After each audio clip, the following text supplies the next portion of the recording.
Assalamualaikum warahmatullahi wabarakatuh. Sebuah kisah tentang fadilah kelebihan karena merayakan maulid. Diceritakan bahwa pada masa Khalifah Amirul Mukminin Harun ar-Rasyid, ada seorang pemuda di negeri Basrah yang perilakunya telah melampaui batas.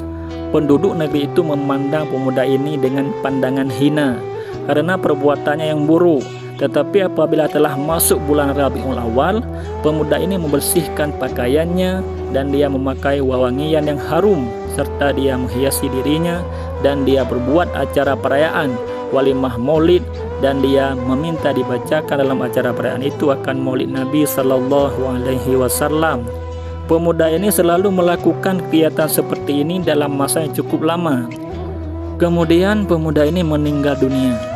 Penduduk negeri itu mendengar suara tanpa rupa, yaitu Al-Hatib, yang berkata, "Datanglah kamu semua, hai penduduk Basrah, dan hadirilah jenazah seorang wali dari wali-walinya Allah. Maka sungguhnya dia itu mulia di sisiku." Maka penduduk negeri itu mengelilingi jenazahnya dan mereka menguburkannya. Kemudian penduduk negeri itu melihat pemuda itu dalam mimpi mereka. Dia sedang berjalan melenggok memakai perhiasan dari sutera halus dan sutera tebal. Maka ditanyanya kepadanya, "Dengan sebab apa kamu memperoleh keutamaan seperti ini?" Dia menjawab, "Dengan sebab mengagungkan maulid Nabi Sallallahu Alaihi Wasallam." Dan diceritakan pada tempat yang lain, Syahdan, pada masa Khalifah Abdul Malik bin Marwan, ada seorang pemuda yang berperawakan menawan di kota Syam. Dia mempunyai kebiasaan menunggang kuda. Suatu ketika dia berada di punggung kuda jantannya, tiba-tiba kuda yang ditungganginya lari dengan kencang.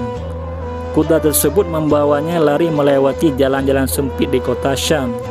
Dia tidak mampu menghentikan kudanya dan terus berlari menuju ke arah pintu gerbang khalifah dan berpapasan dengan putra sang khalifah.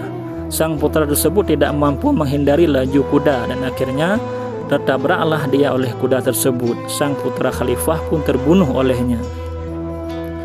Dan berita kejadian itu pun telah sampai ke telinga khalifah. Lalu sang khalifah menyuruh si pemuda ditangkap dan didatangkan ke hadapannya.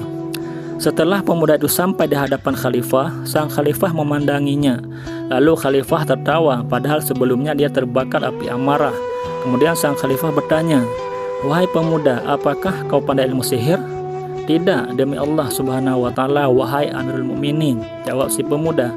Khalifah berkata, "Aku telah memaafkanmu, tapi katakan padaku apa yang ada di hatimu." Aku berkata dalam hati, "Seandainya Allah menyelamatkanku dari kejadian yang dahsyat ini, maka aku akan mengadakan walimah besar-besaran untuk maulid Nabi Muhammad SAW." Jawab si pemuda. Sang khalifah pun kemudian berkata, "Baiklah, aku akan melepaskan kamu dari hukuman ini, dan ini uang 1000 dinar untuk mengadakan acara maulid Nabi Muhammad. Engkau telah terbebas dari darah anakku." Kemudian si pemuda itu beranjak pergi dari hadapan sang khalifah. Dia dimaafkan dari hukum qisas dan dia mendapatkan 1000 dinar dengan keberkahan maulid Nabi Muhammad.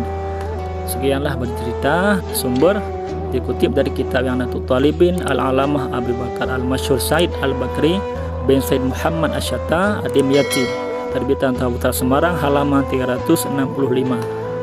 Hanya sekianlah dan demikian. Mohon maaf atas segala kesalahan. Terima kasih atas waktunya. Terima kasih telah berkunjung. Assalamualaikum warahmatullahi wabarakatuh.